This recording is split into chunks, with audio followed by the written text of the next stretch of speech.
I work as an engineering manager at one of the private aviation companies. I have been in the USA since last 7 years. Completed my bachelor's in India. Have overall 13 years of experience in the industry. Okay, wonderful, wonderful. Now, Pradeep, would you like to be next? Pradeep, you are there? Hey, hi. Yeah. Hi, how are you? I'm doing good. How are you? I'm good, I'm good. So would you like to, could you please introduce yourself?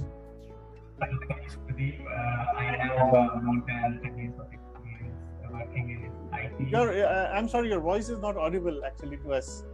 Okay, I'll connect in another way. Meanwhile, can someone respond? Yeah. And if you guys are open to that, you are happy to come on video also so that we can see each other also. So that's also not a problem. If anybody wants to, Mukul or Sham, would you like to speak? I think I already spoke just now. Yeah. Sorry. Now, who is the next Galaxy S10e? Because I can't see that actually. Hey, Ranjit, that would be me. My name is Shubham. Okay. And I have a master's and a PhD from US. Have been working for the past 5 years. But I just, so I really want to go into, my major is aerospace engineering. And unless I get that green card, I won't be able to work in my core area. I understand. We understand. Right, we will talk about it. We'll talk about green card. We'll talk about EB1A. And so, why I'm asking this introduction is to get more warm up and familiarity. And another option is that, from where to start, I want to kind of, appreciate that actually in a manner that, do I need to educate you about this? So whenever I have these sessions, this gives me, so it looks to me so far that all of you guys are pretty smart. I don't have to tell you what is EB1A and what, the thing is all about and why you should go for EB1A. It looks to me and that's one of the reasons why I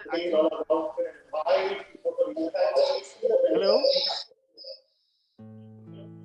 Yeah, Pradeep, your sound is, hello? Echoing, yeah. Okay, so that's one of the reasons. So who was speaking? Aerospace. Now, Suresh Martha.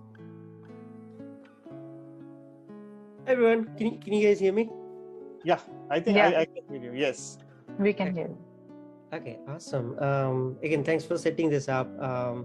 I've been in the industry for 17 years in the data and analytics space. I've been in US for more than 10 years now. I have my bachelor's in electronics and communication from India.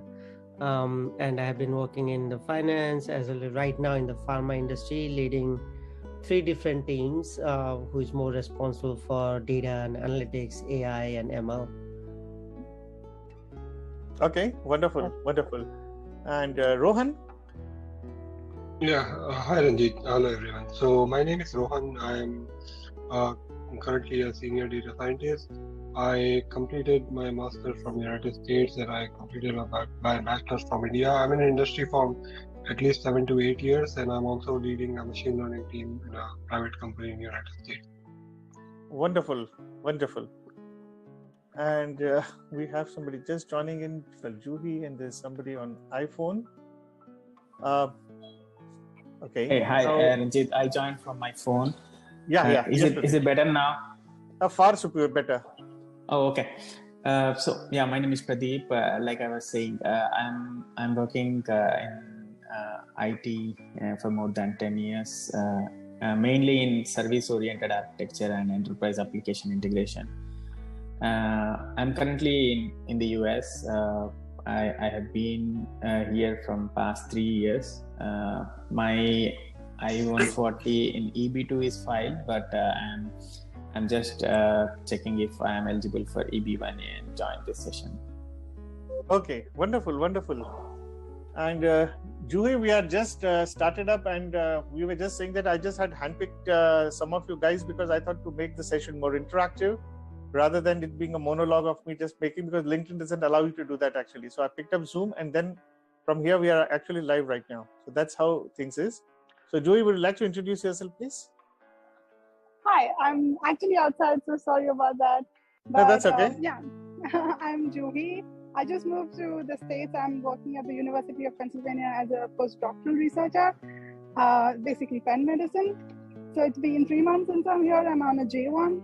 So I was just wondering what are my prospects in this aspect. Okay, that's wonderful. That's wonderful. And who is left? Because, my order suddenly changes. Somebody comes up here and the order changes. So I'm not able to... Is anybody left to introduce themselves? I think Rohan is left. Yes, Rohan. Are you there, Rohan? Yeah, I think I already gone through, right? Yeah, I think you went through. Okay, just guys, I was just looking at LinkedIn actually. How does it appear on Facebook? If faces actually look more colorful and nice. So is it okay for you guys to be on live, show your faces? If you're hesitant, don't bother about it because it may not be nice also. But otherwise, if you can, keep your cameras on, they really look nice on live if you see.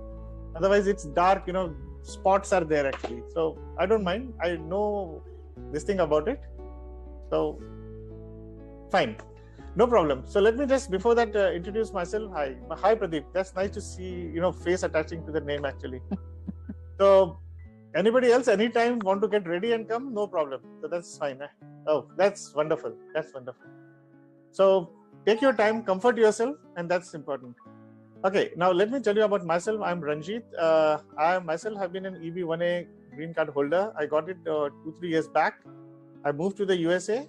And I did a self-petition and I got it of my own without a lawyer and without I had to do an extensive research for that. And there are some my thought process that I have on this particular green card.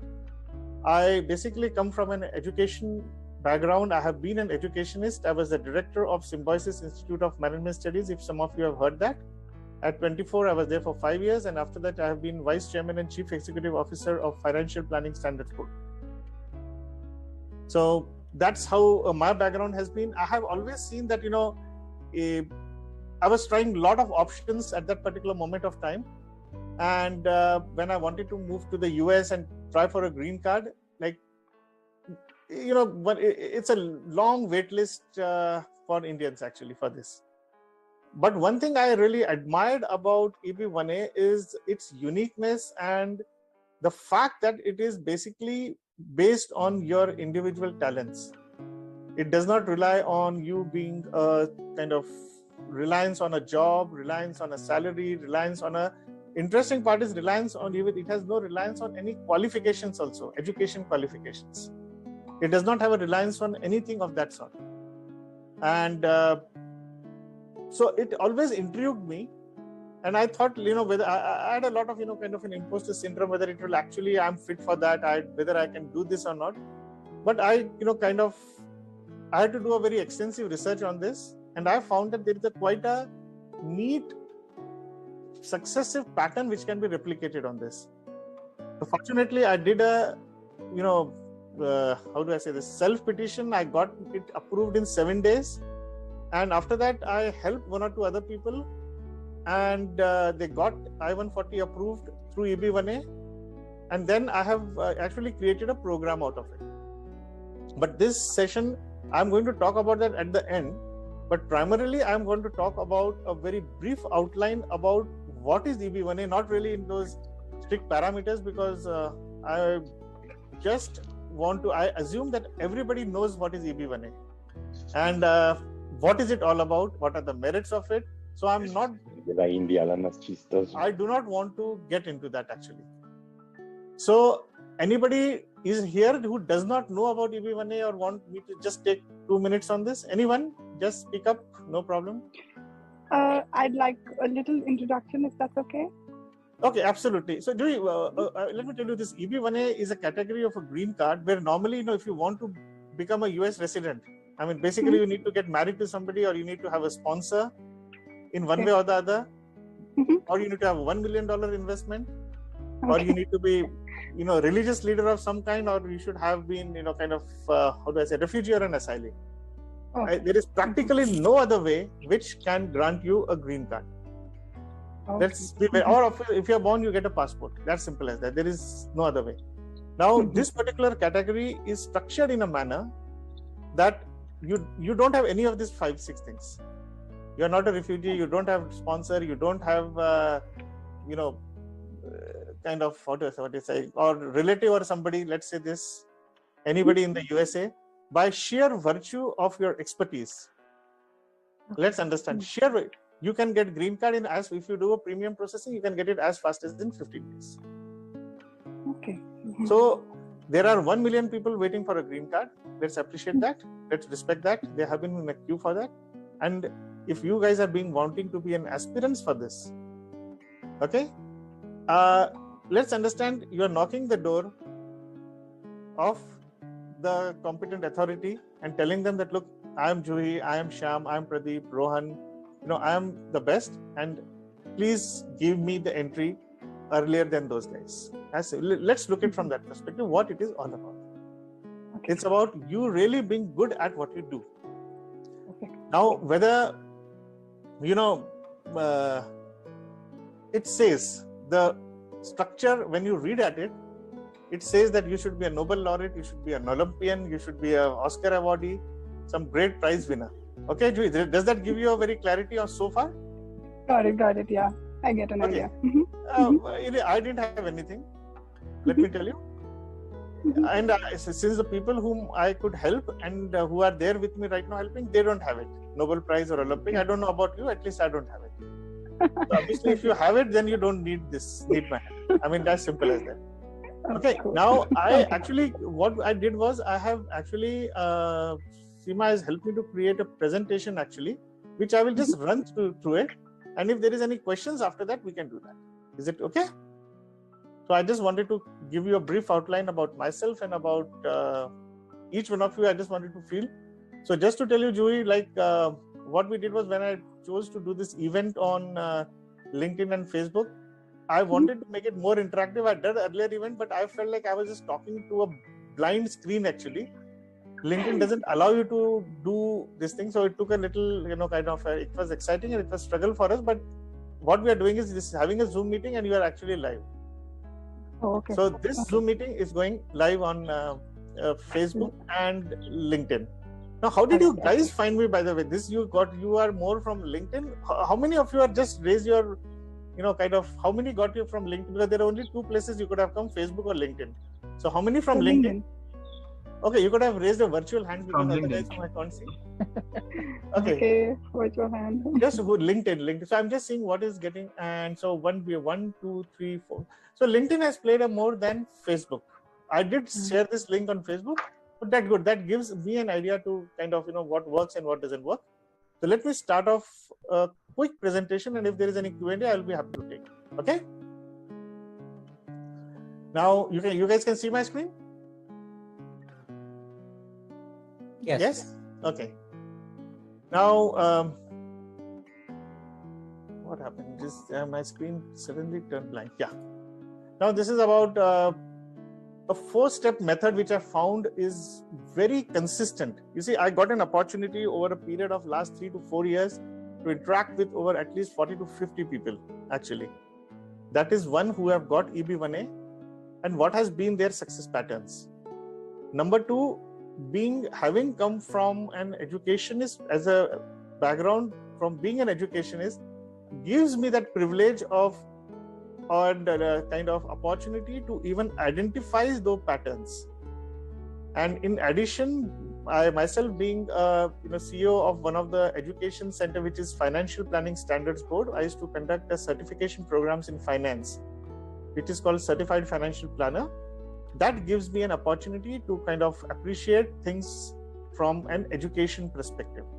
That gave me a liberty and understanding. So I could actually realize that there is a structured pattern and a process. If one consistently follows, it is not about you kind of, navigating through the system for something. It is about you actually becoming a person of excellence in a manner where actually you don't have to try to fulfill the that criteria which are there in the legislation. You actually become the person where your success becomes the EB1A becomes a byproduct of your success itself. Actually, it is, you don't have to kind of fit yourself into the model. The model will fit into your success actually. So there are two, I mean, there is a kind of a balance you have to keep between the two. Yes, you are aspiring for EB1A first, but at the same time, you are wanting to become expert in your own field at the first instance. Please understand that. Okay. Now this is obviously, I think, majority, if you are on a visa or tired of waiting for priority dates, this whole presentation or this whole talk is being structured towards these 4 segments essentially. So what I have understood from majority of you right now is that you fall into the first category, that you are working or as a student in the US on visas on this. Am I right? So is that correct way to put it across? My understanding, I think, yes, Suresh? Yes. Yeah, I think majority of you are here, but I do get calls from other places as well. So that's how it is. Now what I've done is that very briefly, though we spoke about it, I won't be talking much about it. There's an introduction, and I'm actually going to get into the 4 steps directly. That's the whole idea of the whole presentation. How do we do that? And then we have I'm actually a coaching for this EB1A. I will briefly talk about that. And if somebody is interested, you can can connect with me on one-on-one basis. There is a free call I will, for 45 minutes, 30 to 45 minutes, I will do with you, if that helps you. And I will try to help you in the best possible way. Whether you are interested to join the coaching or not, that's absolutely fine.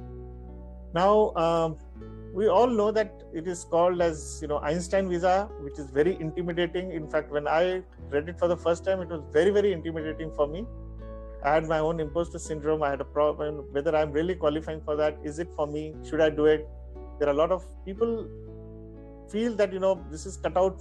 You start believing in the first instance when you see that you are not cut out for this. As simple as that.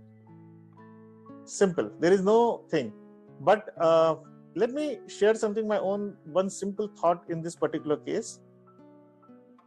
Extraordinary ability. The word itself sounds so profound, so intimidating. It is not about you being extraordinary. Let's understand about it. Nor the green card is extraordinary. And trust me, it is the teacher in me talking on this, because as I said, it is about you doing ordinary things in an extraordinary way. Let me be very clear about it.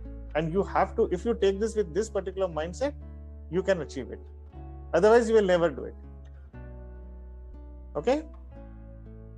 Now you have to, yes, you have risen to the top of field of one expertise. So it is a regulation. It offers a lawful permanent status. And since I mentioned to you, you don't need a job, you don't need a perm or labor certification, and you don't even need, kind of any sponsor also for this. You can do it yourself. You can simply kind of prepare yourself. You can, if things go well for you, you can kind of write a simple application. You can do that, give some evidences, and if things go well, you can get it just as soon as in 15 days through premium processing. You can hire a lawyer. They can do an excellent job by virtue of connecting to you with the kind of right documentation. That's a two approach actually. Now this is a regulation, and if somebody is interested, kind of going more detail, I'm not touching this right now. I'm sure each one of you has gone through this already. Anyone who has not gone through this can just tell me separately, because at the cost of this, we will not do it. Otherwise, one can just, kind of go through this link which is there. You just type USCIS EB1A. You will just get this link. So you will be here at this moment. Now, this is what it is. 4 steps. Now, this is the crux of today's discussion. I have always felt that these are the 4 standardized methods, and if you are able to follow this religiously, let me tell you, you will be able to get it. This is no hack, this is no shortcut, there is nothing, but these are certain milestones and processes to be adopted.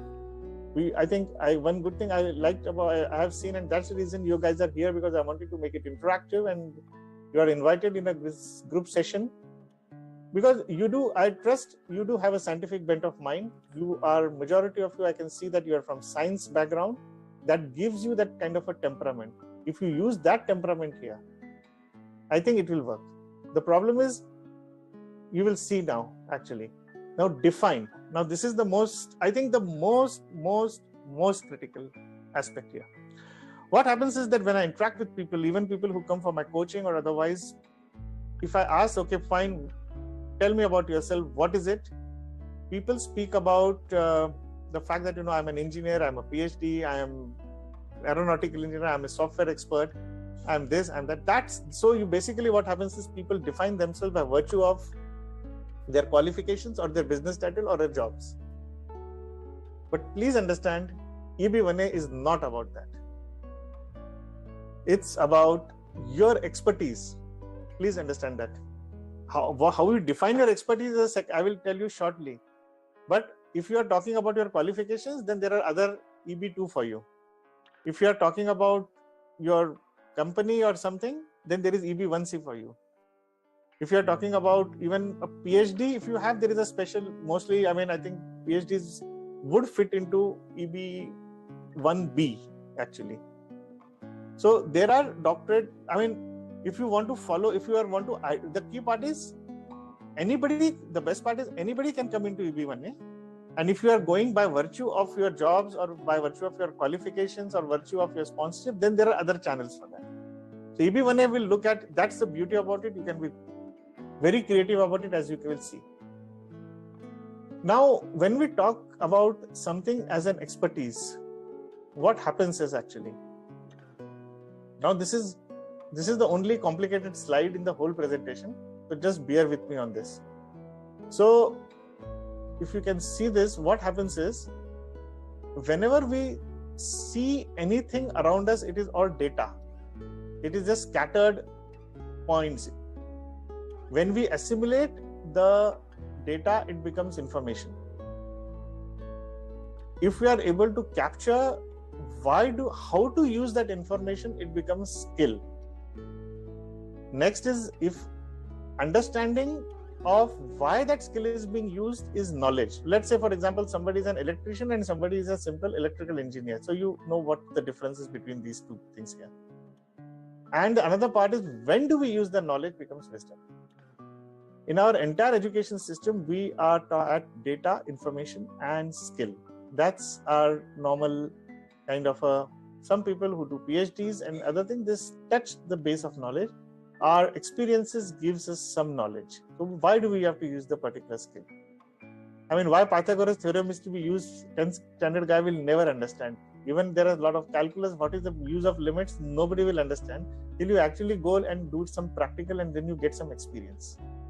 So that is how these particular aspects move. These are, as we go deeper here, this is more profundity that falls into the picture. Now, when you say that, I'm a software engineer or I'm this, that, it starts from there. Okay, fine. Where do you stand there first? Understand. Now, it's very tricky. Please understand. You have to see your strengths. You have to see your degree of maturity in terms of learning. Please understand, this has nothing to do with, even if you are a PhD or you are at just 10th standard.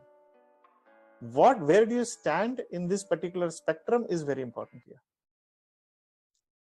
Now, the second part, dimension of it, is progressive experience. I've been very careful in mentioning progressive experience.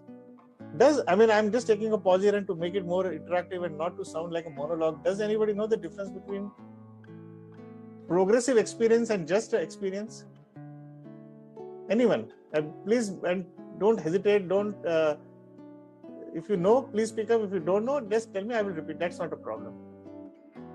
And mind you, there is a legal also approach to it actually. Anybody wants to speak about this? Try.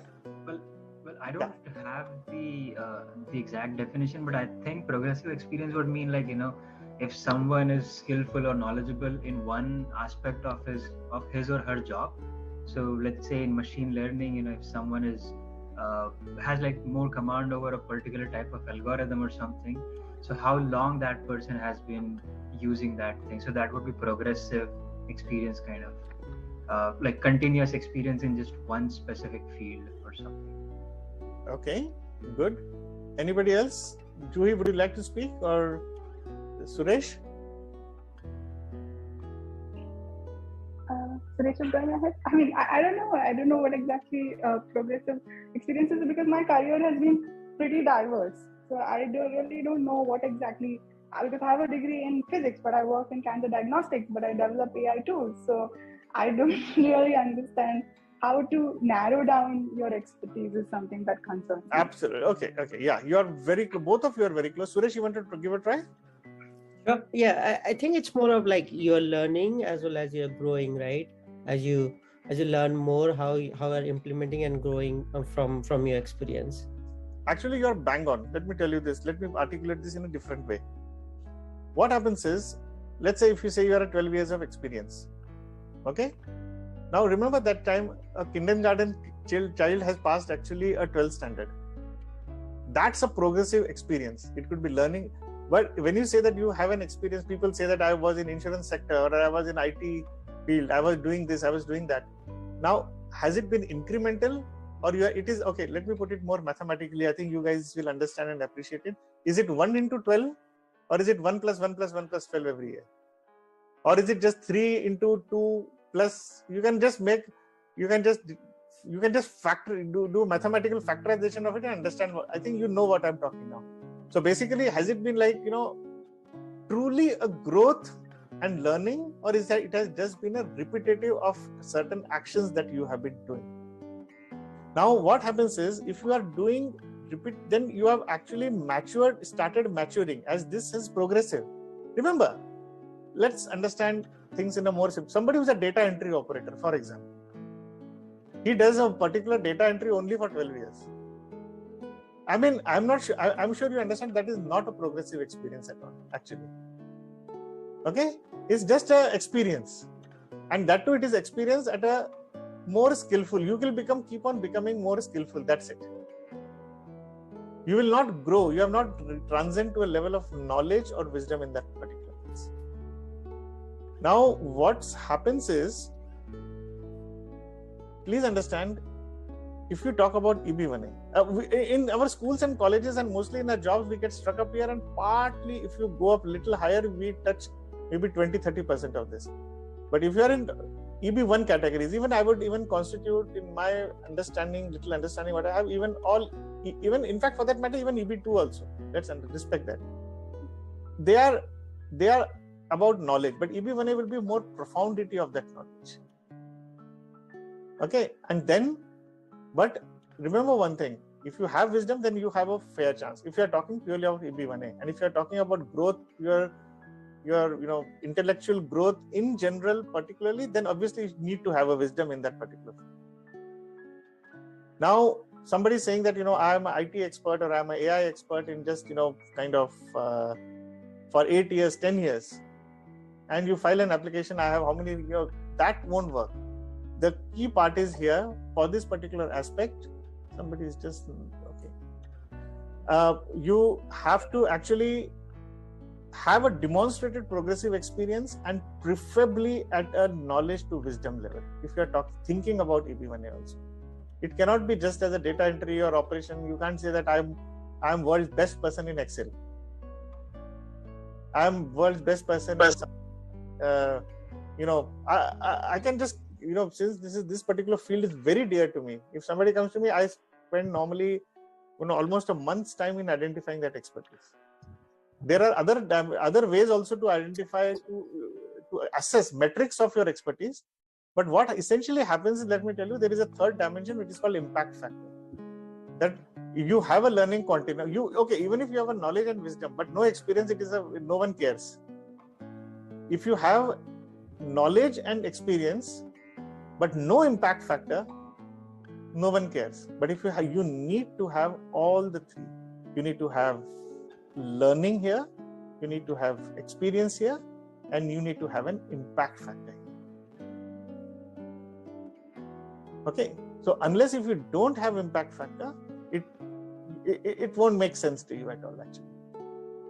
And if you are here, first you have to understand where you are. You may think wherever you are, but you have to move there. Please understand it. Joey, I will just come back to you. Keep your hand on. Just give me a moment. Now, this is the most important thing in your EB1A or even your life growth in general. And even if you are talking about a growth in job, anything, you have to be an expert in that. Now, there is another dimensions, another 5 dimensions. These are about defining your expertise. Remember one thing, identifying. But how do you say that you have arrived there? Okay, you are expert. How do you say that? Now, number 1, in any expertise, remember one thing, there is always a body of knowledge. Now, do you have that access of body of knowledge in that or know-how of that particular expertise? Then you are an expert. First, I will tell you how to identify that also, actually. At least for your EB1A purposes. And that's my basic, at least, if not anything, at least this will be a takeaway for you for today, actually. So, you will be able to, what is that body of knowledge? Now, any expertise, if you claim an expertise and if it does not have a body of knowledge, it doesn't make sense, anything. There are thousands of content writers, there are thousands of content developers with millions of followers, they claim experience and impact factor, but nothing, no. Okay, this is another part, remember. If you just have a progressive experience also, and impact factor also, but no learning quantum, it will not make any sense. So these 3 things have to be in order for you to be successful. Please understand that. Otherwise, it's nobody. I mean, just to give you an analogy, I mean, you can't say that I'm expert in making Legos. I'm world's best expert. It doesn't make any sense. You may have progressive experience, you may have an impact factor, you may have helped thousands of people to do that. You are a, best TikTok star, with millions of followers. But if you have no learning quantum there, and how does that happen? You have to, first is the body of knowledge. You need to have an access.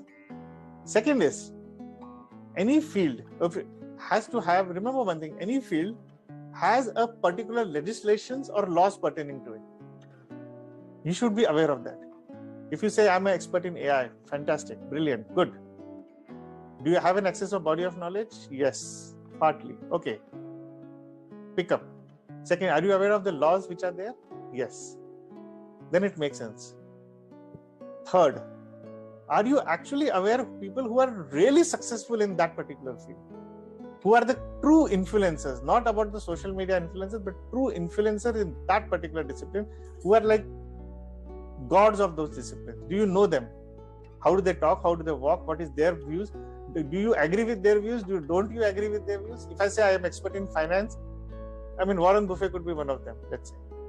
I may not be even close to him, but at least I know what he means to me, what he means to the discipline, and what discipline means to him. So third thing that you need to have that in picture. Okay, Mukul, I will come back to you and both Joey. Now, this is the third kind of a very strong thing that you should have. Fourth, which is again very, very important, is actually, do you know people who talk about it? It could be Congress, it could be legislators, it could be at a global level, it could be like, who are those people who talk about it? Autonomous vehicles. We have one person in my program who is actually expert in an autonomous program, autonomous vehicles. Somebody is expert in, let's say, DevOps. Okay, that is okay. Which is the literature? Which is body of knowledge? That makes a difference for you. And the last and most important equally is that, you see, remember, is that subject being spoken about in a public forums, in a PR, in the newspapers? Do you see that happening? Because your relevance of your expertise will be determined by that. If you know these 5 things, if you have captured these 5 aspects, then and if you have niched down your expertise, then you have made it. Otherwise, you are simply wasting your time. You don't know what you are doing. Let me be very clear. As far as at least even I have seen generally guys who have what we have started doing is in our program we have actually started inviting a lot of EB1A guys who have got it over a period of last 3 to 5 years or even before. Then we realize that there is a successive pattern for that actually. There is a clarity of thought, purpose and action in terms of their expertise. Everybody is aware. Somebody's expert in DevOps, somebody's performance testing, somebody's talking about, when they talk about finance, it's very, very specific. My field, it was finance. It was very focused and very specific. Fintech, yes, it can be very specific. You have to go into narrow. You have to be best in your field for that particular purpose. You don't have to be Einstein. Now that exactly is the point about it. You don't have to be Albert Einstein. You don't have to be, if there is no, let's say, if you say that you are good in AI, it's even very broad subject. Even you can narrow it down. That's the key takeaway today for you. How to just narrow it down. And once you narrow it down, you are good enough actually. Now, I will just take a pause and I will be happy to take questions from Juhi first. Yes, Juhi. So in the scientific field, when you say impact factor, do publications count? Because that is the only growing quantification of the work I do per se. Okay, what happens is that you are doing. Okay, I will be very frank with you. That is just one of the metrics. You see, impact factor is nothing but a metric, right? Yeah. Okay, now is that the only metric for your field? Or can there be any more metric? Grant applications or... Exactly. Now we are talking. Okay. Can the business, can it be monetized?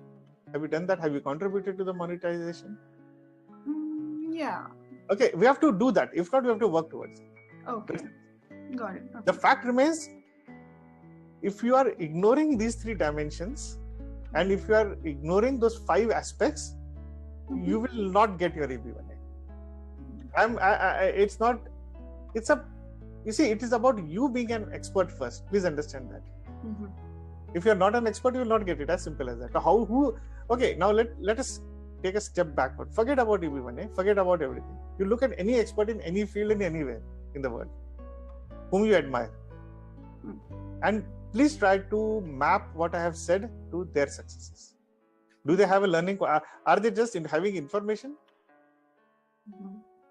Are they just having an information and talking in the air? No. Or do they have a knowledge and wisdom? Okay, second, how many progressive experience do they have, those guys? My mouse is just hovering. Somebody wants to enter. Just give me a moment, please. Yeah. Now that's the kind of thing. Third, impact factor. See now impact, that's the creativity you can have. If you feel you have created an impact, you have created. If you feel you have done nothing, you have done nothing. You see, just by even being a CEO of a company, or I was a CEO of a company, it was just a fancy designation for me. That's it. But when it comes to expertise, it is an expertise. What is your core expertise? Where do you belong? Where do you stand? Okay, let us put it the other way around. If you don't have any designation, if you don't have salary, okay, of course, salary is one of the criteria. We'll keep that aside. But as an expertise, it does not make any sense for you being qualified. Just because you are having even a 1 million salary does not give you EB1A. Let's understand, without an expertise. That expertise is giving you, that's one of the parameters or metrics for success for your expertise. That's one way to look at it. But by definition itself, you have to be an expert. Now, if you ignore these 5 aspects, it will not work for you guys. If we are running actually behind, you guys in a hurry, I can continue. I don't have problem for another half an hour. I can continue as long as you want, but I hope it is okay with you guys. Okay? Even if LinkedIn stops us after 1 hour, we can be on Zoom. So that's fine with me. So, does that answer your question? Yes, thank you. Okay. So, just to make it short further, you need to have a very powerful impact factor. It could be quantitative, qualitative, economical, financial, non-financial, community, anything. Okay? Yes, Mukul, you want to speak? Yes. So actually, my question is around influential people in the field, right? Which is again like aligning with the impact factor. Essentially, like I work in supply chain, logistics, and warehousing. So my role is majorly focused on managing labor management system, continuous improvement, productivity, and those sort of things. But if I focus on just like one major bucket, that would be labor management system. Now in this case, like how would I identify, like first of all, what is the impact of my work across industry? Because I don't know the influential people, because this is a very diluted field. it's not like a hot topic or anything like that, where you will find like the godfathers of artificial intelligence and those kind of people, and you will not find a lot of articles out there as well, research paper and those kind of things. So this is a very niche field. So how would I identify first of all influential people, and based upon that I will decide either my thoughts are aligning with them or not, and what is the impact of my work. Okay, there are three ways to look at it. First, on a one advantage or something I can share with you. If you don't, it's very rare actually that you will not find anybody else. You see, there are two possibilities. If you don't find anybody else, then either that expertise is not fit enough. I'm being very devil's advocate. I'm trying to play here. Or second way is actually, but if you can see those 5 aspects which I told you, that there is a body of knowledge, you one or two things you are not able to kind of identify, they can be identified, because I'm sure there is a literature for that, right? The people who wrote that literature becomes an influencer. Okay. Does it make sense? It does. Yeah. Absolutely. Yeah. Okay. Now, where do you match? Where your views along with that? If there is a contradiction, okay, you can always, if you don't align with them, that's fine. You can you're allowed to have a mind of your own. That's not a problem. Okay. Well, actually, so right now, we have adopted a new system, and so this new system is a new company formed by some former employees of a different company and all of that. I don't want to go into too much detail there, but that company is growing rapidly, and their growth is insane. Last year they just had one account with us, and now they have multiple 15, 20 accounts. Okay. I will just interrupt you because of paucity of time. I will tell you something in this particular case. If you find those 5 aspects are there, but you are not able to pull yourself into it completely because of some lack, then there is a good opportunity for you to be considering that particular aspect. Maybe that requires a little more refinement. Okay. We have to just, then you have to have a right approach for that. How to use this particular model? One can go, there are various tools to use this actually further. Okay.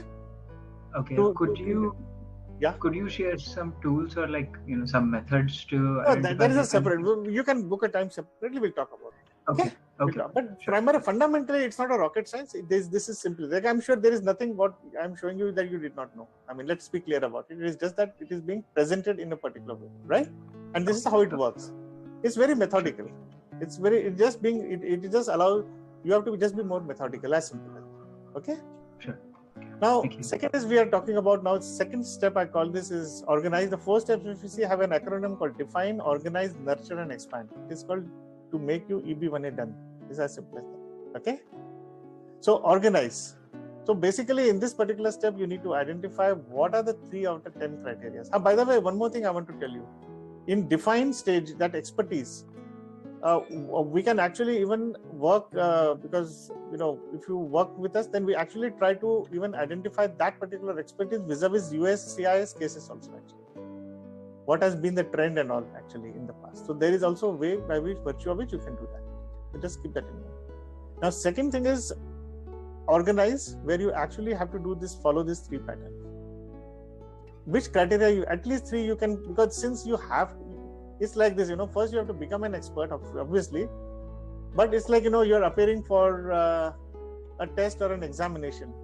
You actually need to prepare yourself, for that. So even if you're asked to give a 12th standard test today, you will have to kind of get ready. At least you will need a 1 week of preparation. So similarly for this, you will have to do this. So which are the criteria we are identifying? Then create a kind of a roadmap. Okay, what are the gaps where you are and what we need to do?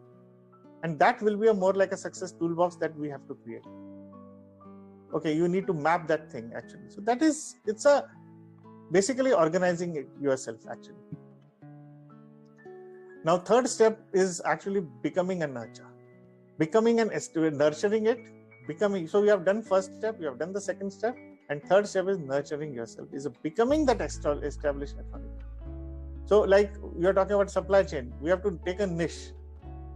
So Mukul should be equal to that particular supply chain niche, and that niche should be equal to Mukul. So Joey, you are in physics, but you have said you are doing in AI. Not really. I'm a physicist, but I work in medical physics, and I am also working on AI. So, but all for cancer research. So it narrows down to cancer research. Absolutely. Let's say so. Jewish should be equal to cancer research, and cancer research should be. I'm just giving you if that is your expertise. A cancer research for, you can be more specific if you want to ask me. Cancer research for diagnostics. Absolutely. Or yeah, exactly. You can be more specific about it for young ladies, for you children, for anybody. It's like, think that you are becoming, I think it may not be 100% a good analogy, but I think it's like, let's take I think you have given a nice idea of saying that, let's say if this were a medical field, let's say, being more specific is like being more specialized, right? Yeah. So, child ortho dentist, I mean, that's like, okay, that what he exactly does. So basically you have to have that thing in your discipline, whether it is AI, whether it is mathematics, anything that you speak about. Like, for example, when you say that I'm expert in mathematics, you don't say that you're expert. I'm an expert in, number theory. You are expert in that. You understand where I'm coming from now? So be more specific, be more focused. You can't be expert in 10 things. Yeah. Okay? So please appreciate it. And I think that will work for you guys. And becoming an established authority. Now we'll come to that, how it has to be done and what are the tools to do that and what are the ways how you can do it. But I think I have a question from Abhijit. Yes, Abhijit. Yeah, I think you haven't introduced us, so you'll have to quickly do it for 30 seconds. Hello, Ranjit sir. Thank you so much for this initiative and meeting started. So really appreciate for this your initiative. So first of all, my name is Abhijit Hosing. I'm from Michigan, Ann Arbor, and I have been in US for last 11 years. And actually, my green card has been started 2017, and it has been EB3 actually. And recently, my domains are in the automotive design engineering stuff. That's a R&D research side. So my recently 2 patents are approved by USPTO, and there are 2 more patents are pending with that. So, and additional, there are defensive publications. Toyota has been published in the Japan. So total 8 inventions with me. So I'm thinking that something is that my case would be eligible for EB1A category. So okay. I need. What's your question? Let's. That's fine. What is your question? My question is that does patents with me that is eligible for getting EB1A? Okay, please understand. I think you saw the metrics for definition that define. Did you see that, or you came late? Yeah, I came late actually. Okay. No, there is something called as a defined. I mean, just I don't want to spend too much time onto it, but there is a way by which you have to have a 3 dimensions where your learning continuum, then your experience, and the impact factor. So that patent would be one of the impact factor of that actually. That will fall into the quality. But what has happened to that patent is also important. Is somebody ready to pay for it? Has it been monetized? What has been the benefit of it? That will make a difference. Yeah. So the patent has been used in current production vehicle. That's okay. That's wonderful. I think there is a good opportunity. Let me put it there. Okay. Yeah. But that yes, it is a possible. That's possible. Yeah, that's possible. So I will touch base with you after this meeting. Yeah, you're free. Yes, absolutely. You can just message me. We'll try to do something. I will tell you about it. Now, becoming an established authority. Now, that's important. Now, here you have to contribute to that body of knowledge. You remember I spoke to you about 5 things? You can't, and actually you have to be, okay, let me put it this way. These are ways how you do it, of course. But please understand, when I mentioned to you about those 5 aspects, you have to belong to those 5 aspects also. Remember that. You can't be in isolation. You can't say I'm an expert and I don't care what is the body of knowledge. I don't know what is this. I don't know who the people are talking. I don't know who are the legislators. I don't even care what is the law. I will do. No, that will not. Simply, you have to part of that ecosystem. Once you belong to that ecosystem, it will work for you guys. Please understand that. And how do we do it? This is just about your body of knowledge. But how do we talk to, now for example, these are all parts of how you reach out to those, connect yourself. You have to create a cord between all those 5 things. Do people above you think you are an expert, or do you have a set of followership for yourself? That's important. how you do it, you have to start somewhere. It will not happen just by doing, you just think it will happen. You think you are an expert. Okay, I have. So that's how people commit mistakes actually. So here you have to, how many events have you participated? So these are all, I would rather say, these are not impact factors, but these are metrics for your defining your success. For you to be an expertise. You see, this is not about being, EB1A is not about presenting a good CV. That is good for your jobs.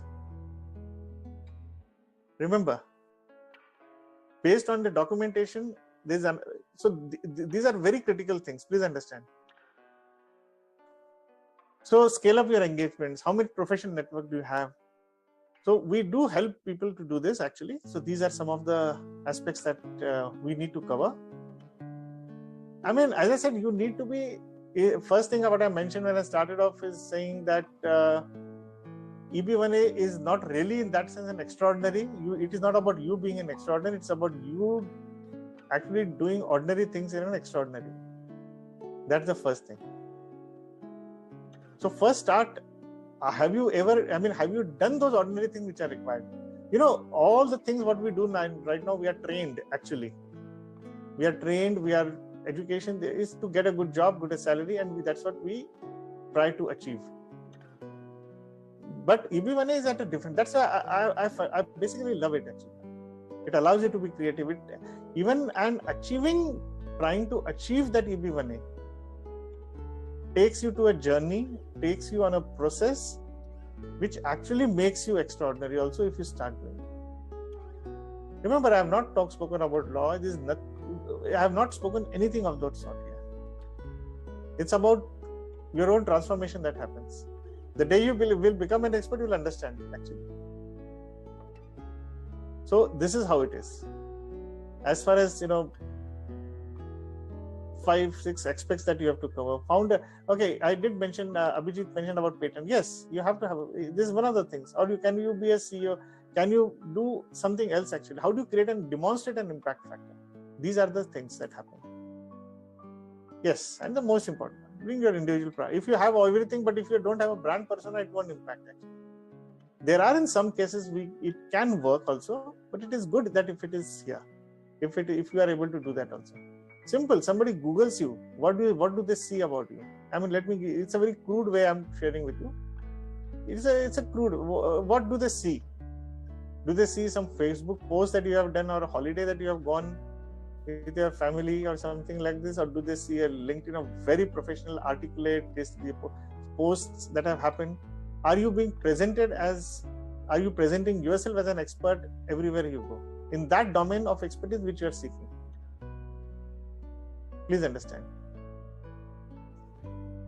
Now last actually, and creating an outreach and making the application. How do you actually, people first, say I'm an engineer. I have with IT, so I'm a software engineer with 20 years of experience. Organize, people will say that, okay, fine, I fulfill 3 out of the 10 criteria. I am so-and-so, I get some references. Okay, that's it. And then they will simply make an application. Forget about the language. Is it a compelling case? Creating an outreach. Have you got people who can vouch for you? Truly vouch for you? That's creating an outreach. And then you make an application. Create a compelling case. It is, by the way, even if you fulfill the 3 out of 10 criteria, it is not sufficient. You have to fulfill the totality test. It's very important. Please understand. It's not about, okay, 3 out of 10, 2 out of 10. I have got good salary. I have got a patent. It has been monetized. I do this. I do that. That's it. Okay, over. Done. I have got 5 articles published somewhere. No, that is not sufficient. 3 out of 10 is just one totality. Does it make sense that you are doing it? Does it total? That is important. Cumulatively, where do you stand? Now, cumulatively can be like, there are a lot of things. Please appreciate it. And the last is, of course, the purpose, that for which we will come to the event. That also is equally important. you have to contribute. The objective of the whole EB1A is to attract the talented people like you to come to the US, develop yourself and contribute to the US society, US economy, and contribute. That's the whole thing. Are you actually wanting to do that? Do you have that kind of a passion, desirability to be part of a society which allows you to, kind of grow and contribute and help other people grow? You see, remember, these three are equally important. It is not that this is 80% important, this is 10% important, and this is another 10% important. No. All are equally important. All are 100, 100, 100. So you have to have a 300. So basically that means this is 33, 33, 1/3. As if you're talking in mathematics, whatever way you want to take. So purpose is equally important and totality, because if anyone of you don't, and they are not, okay, you have this, you have met 10 criteria, 10 out of 10 criteria. So if you don't have this, this will not, this is okay. No, that is not okay. This is mutually exclusive criteria. You understand the meaning of mutually exclusive? You have to meet this and this and this. Not this, I meet 6 out of 10 criteria. I have this, but my case was not compelling. Okay, I will work in the US, but this is not there. No, it will not work. Please understand that thoroughly here. Obviously, connect with experts who can serve as your reference. We can teach you how to do that, how to identify, how to do this. That's second part, if anybody. But this my objective of my reaching out to you guys was to actually help you to identify your expertise and how you can go about in your own EB1A journey should you choose to do that. Obviously, you can self-petition and you can do it to lawyer. They can make an excellent help for you for making a presentation. But you remember, you are an expert in your own domain. My job is to help you to, I do help people to become that expert and so that even the EB1A becomes a byproduct of your success. That's the whole kind of a motivation and inspiration. Yes, you can do it through a lawyer, you can do it yourself also. Obviously, this is just an information. I think all of you know about it. Offer of employment is not required and labor certification is also not required. Yes, what we do, this is a very brief overview of what we do. So basically the whole process is involved into how we do it is like profile enhancement, a scaling knowledge base and becoming a thought leader in your domain. The keyword is thought leader. Are you a thought leader? Are you being looked upon? So that's why I said, cancer specialist, Juhi mentioned. So can she do that? Mukul mentioned about, supply chain. Is that supply chain for, specify some sector? Can you be there? Are you a thought leader in that? Are you, there is in fact one more kind of an aspect in that. Like when I say body of knowledge, there are two aspects. One is the education part and knowledge part, and second is there is always an association associated with that expertise. Please understand.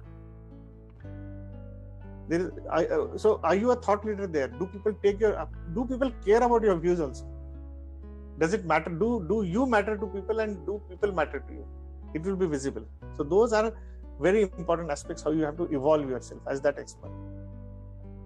As I said, okay, now we are talking about this program. It is not about only EB1A here. It's about you becoming that person who gets EB1A, but it transcends far beyond in terms of your income level, in terms of your growth level has to be profound.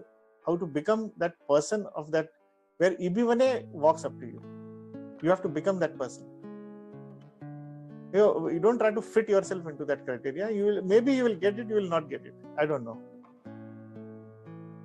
And obviously, if anybody wants to contact us, they can do it through here and just take a note of this. That's fine. So, and it's a very important for me to tell you guys that this is not a legal. I'm repeating this for everybody who is on live also, that all information discussed is intended for information and education purpose and is not a legal advice. I am not a lawyer. I don't give legal advice. I help people to transform to a level that they become extraordinary in their own right. That can help them to become an EB1A successful candidate. Yes, I'm helping some people, and one person has got it recently also.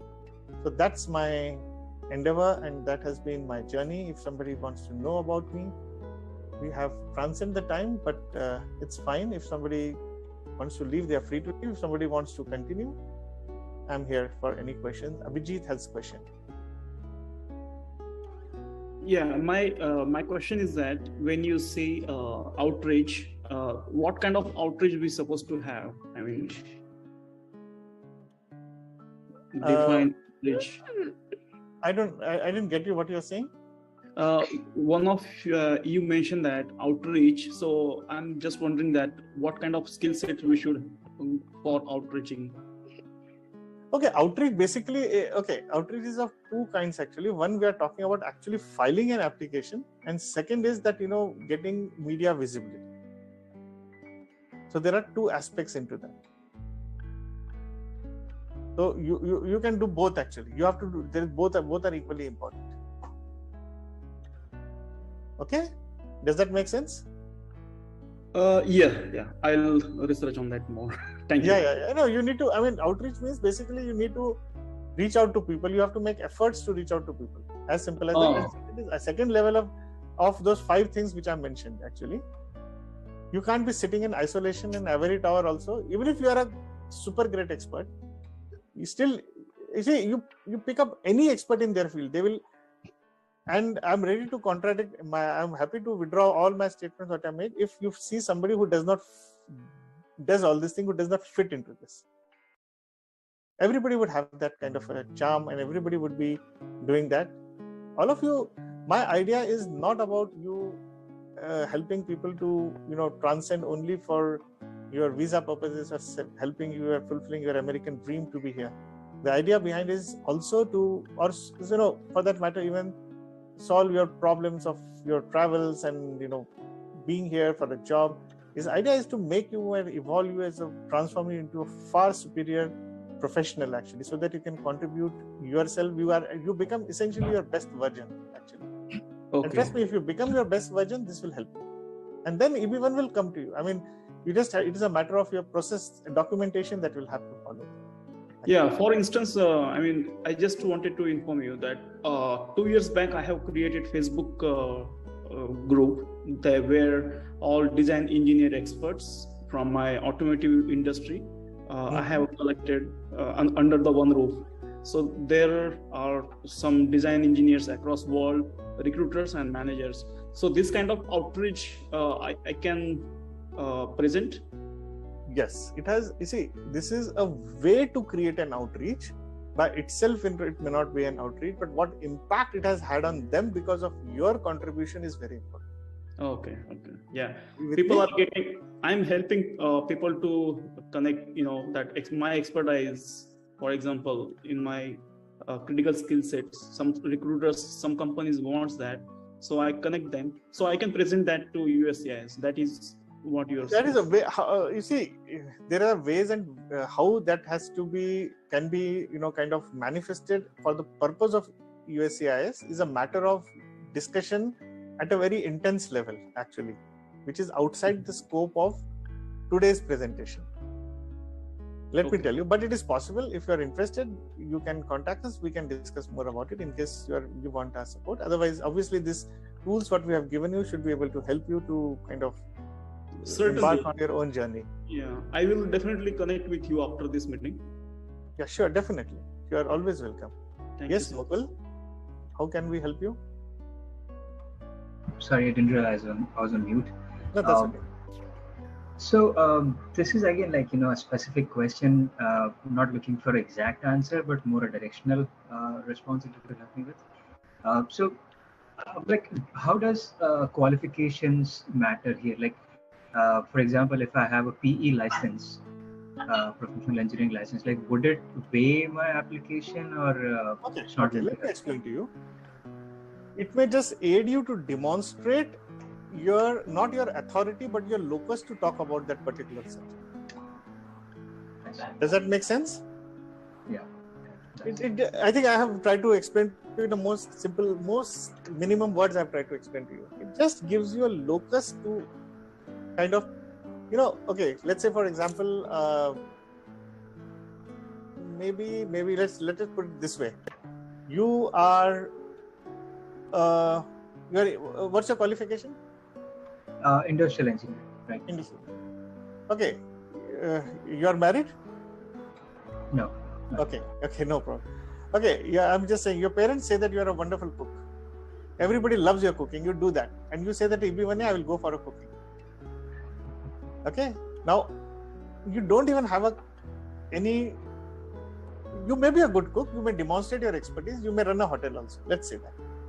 But whether that will transcend into getting you an EB1A because you are a good cook, I don't know. Have you written some books? Do you have an authority over cooking? Now do you have a qualification? You see, qualification by itself may not aid, but it may just help you to say, because the keyword, I have not gotten into legal aspect of this.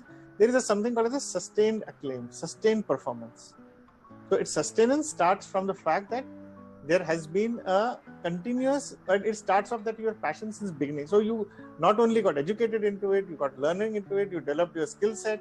So you have to, once you start your story, about yourself, a journey. So you have to start off with the fact that, okay, you started doing, you developed the data information skills, and how you achieved that is by virtue of your qualifications. You did that. But also you may agree with me. I mean, though it does not warrant qualifications, because it gives opportunity for several other people to apply from various fields which we not even have. For example, dancers, let's say. For dancers, it's everybody may not be PhD in dancing or masters in dancing. You agree? Yep. But they have performed very well. They are artists. They are very good. They are artists, painters. Painters may not be even educated, right? But their paintings may sell for millions of dollars. How do they may fall into this? They may not get EB2, but they may got into this. So this gives you an opportunity. So you can, but it's very highly unlikely that you say that, you are expert in cancer research or supply chain or AI, and say that, look, I don't care. Ranjit said that there is no qualification required, and I don't need any qualification to be an AI expert. Well, no, I haven't. Remember the first thing what I said. There is a body of knowledge, no? Right. I mean, remember. No, I was like, the question was more targeted towards acquiring licenses and other things beyond your education. Yes, I mean, it aids you. It aids you. Remember that, not your application necessarily. Does that make sense? Yeah, absolutely. It doesn't. You can. Okay. You even do masters. Let us say some people even try to do PhD to get EB1A. Okay, register for that. By itself, it will not help you, but it will help you in aiding your knowledge. It will definitely help you for that. Because learning anyway is not bad, actually. It's always good. I always would encourage that. Okay. Then you go for EB2 or EB1B, or you go for EB2 or something. Then there are other ways for that, no, actually. Right. Yeah, but so, I mean, I know I'm taking a lot of time, but so, when I'm talking about these sort of licenses, they may not be specific to, for example, within supply chain, I'm saying labor management. So there would not be a license for that. There could be a license. I know what you're talking. There are in different fields, there are different kind of things. I don't want to go specific in your case on a live forum like this. We can talk about it more in case it helps you. Yeah, definitely. Yeah, absolutely. Yeah. Abhijit, you may keep your hand down, and I think, yeah. Who is it actually? Hey, Ranjit. My name is Shubham. Actually, my screen. You introduce yourself. No, that's okay. Okay. My screen name somehow is Galaxy S10e, which is weird, but anyhow. So most of us here are professionals. I mean, working in the industry, including I'm working in the industry as well. Now, the outreach that you talk about. Working in an industry, will that be some kind of a hurdle or a challenge? You may have to seek some prior approvals, or maybe route through industry through your company channels or something of that sort. Or okay, I understood your question. Outreach that you're talking about, is it valid for company professionals as well? Can we avail of it, or will that be a problem? So your question, if I understand correctly, is the fact that you try to reach out to people and kind of, you become an expert, and then you're trying to tell the world that you are an expert. Right, but since you're working for a company already, they may not want to share some of the things that you would like to say, reach out for and things. Yeah. I understood actually. There are ways for that, how this can be conducted actually. How you communicate to your company, how you create an outreach, how you talk to them. But there are possibilities, because I think this is applicable to people from all over the world actually. So we have people in our program who are working with a lot of similar companies. Everybody is in fact a professional. I mean, answering your question specifically. So I have, fortunately or whatever, I have been dealing with, when you are using the word professional, you mean not businessman. Let's understand. Am I right? Yeah, I mean, rather than being a postdoc or a PhD scholar, you're working for an employer. In fact, I think how much I say, I have handpicked around 12 to 13 people right now, and I think 10 people of them are professionals. Actually, you want to use the word working professionals. That's what you want to say. Yeah, you're right. Yeah. I don't want to define somebody who is not working as unprofessional. I mean, because yeah, you're right. Okay. Right. So yes, I mean, yes, everybody works. There are ways and how you have to approach them. You have to be mindful of the fact and mindful of the sensitivities of the organization where you are working. Of course, you should be doing it, but yes, it is possible. It is very much possible. And I think majority, all of you would be on your work visas, and what are the restrictions for that? You have to be very mindful of that. We do, in fact, in our program, invite lawyers also to kind of give some specialists. If there are any questions, we try to address them. We work 110% within the framework of what is prescribed, actually. I think Abhijit? Yeah, I have a question regarding currently my green card has been applied in the EB3. Yes. From EB3 to, I can jump to EB1A? Okay, that's a good question actually. Actually, there is no jump from EB1A. It's a separate petition altogether, and that has no bearing on your other applications. That has no bearing on application being made for EB1A, has no bearing on your EB1B, 1C, EB2, EB3. So EB4. that is completely new one.